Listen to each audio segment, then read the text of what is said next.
Kwa nini ninatenda dhambi? Ninataka nikufundishe somo hili, mtu wa Mungu. Dhambi inataka ikutenganishe wewe na Mungu. Dhambi kazi yake kubwa ni kuvunja mahusiano yako wewe na Mungu.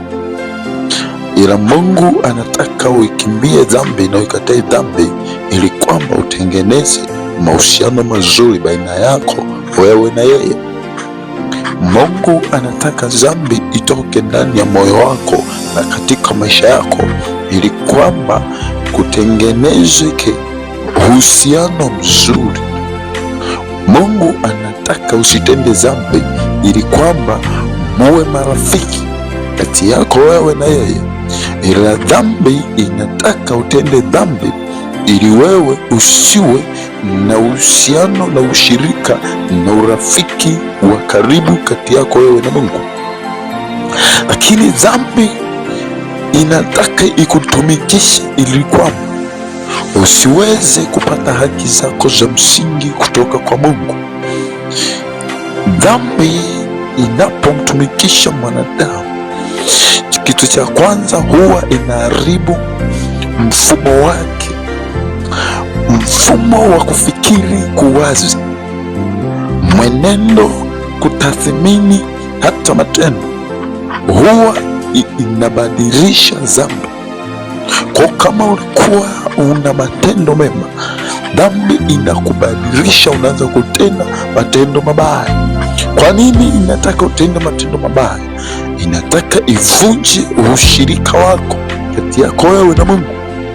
Lakini dhambi inapoingia ndani ya mtu, huwa inamwekea uhofu inaotawala moyo wake. Mwanadamu anakuwa na hofu ya kipimo cha juu sana, hivyo yeye mwenyewe huwa anajihukumu kwa sababu ya dhambi anayoifanya. Anaanza kujitenga kabla Mungu hajamtenga. Yeye mwanadamu anajitenga kabla Mungu hajamkataa, yeye mwenyewe anajikataa. Adamu alipotenda dhambi, yeye mwenyewe alikimbia bustani akaenda kujificha. Mungu anamuita, uko wapi? Anasema nalikimbia kwa sababu ni uchi. Kwa nini alitoka mahali ambapo Mungu alimweka? Kwa sababu dhambi ilikuwa imeingia ndani yake. Sasa nataka nikwambie, dhambi ikiingia ndani yako inakutoa mahali pazuri na kukupeleka mahali pabaya, inakufanya ujikatie tamaa mwenyewe. Bwana Yesu asifiwe. Maisha tunayoishi lazima tuikatae dhambi. Dhambi ikiingia katika familia yako, heshima inaondoka, amani na utulivu vinatoweka, kwa sababu dhambi imekwisha kuingia mahali hapo. Kuelewana na kusikilizana, kuheshimiana na kutambuana hakutakuwepo tena, kwa sababu kazi kubwa ya dhambi ni uharibifu, huleta uharibifu. Kwa lazima iondoe kila lilo chema, lazima iharibu kila lilo jema, kila lilo zuri lazima liondoke. Hivyo ndio maana nakwambia ikatae dhambi. Dhambi inaharibu fikra zako, upeo na ufahamu. Inakuingizia ufahamu wa kuwaza, kufikiria mambo ya dhambi. Sikiliza, neno la Mungu linasema ya kwamba mpingeni shetani na kazi zake, naye atawakimbia. Lakini ikiwa kama hautampinga shetani, hawezi akakukimbia. Lazima kuzimu ikubali wewe ni mwana wa Mungu. Lazima majini yatii ya kwamba wewe ni mtoto wa Mungu.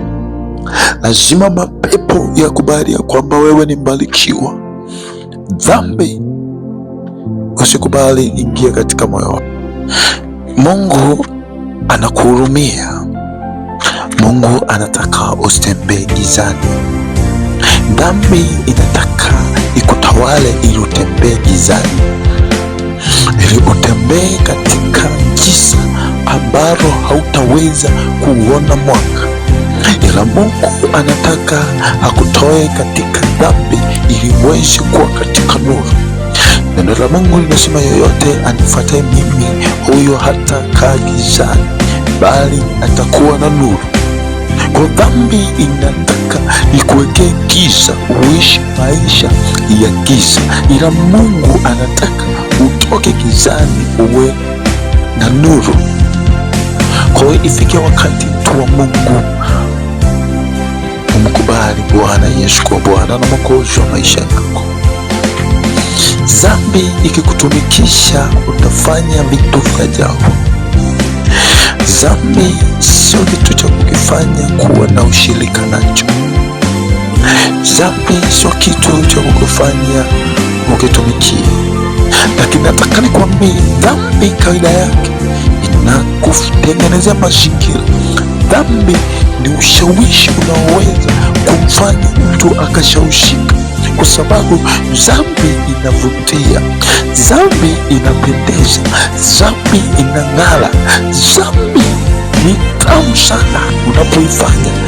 Dhambi inachangamsha moyo, inaleta changamoto, lakini mwisho wake ni jehanamu, lakini mwisho wake ni kubaya.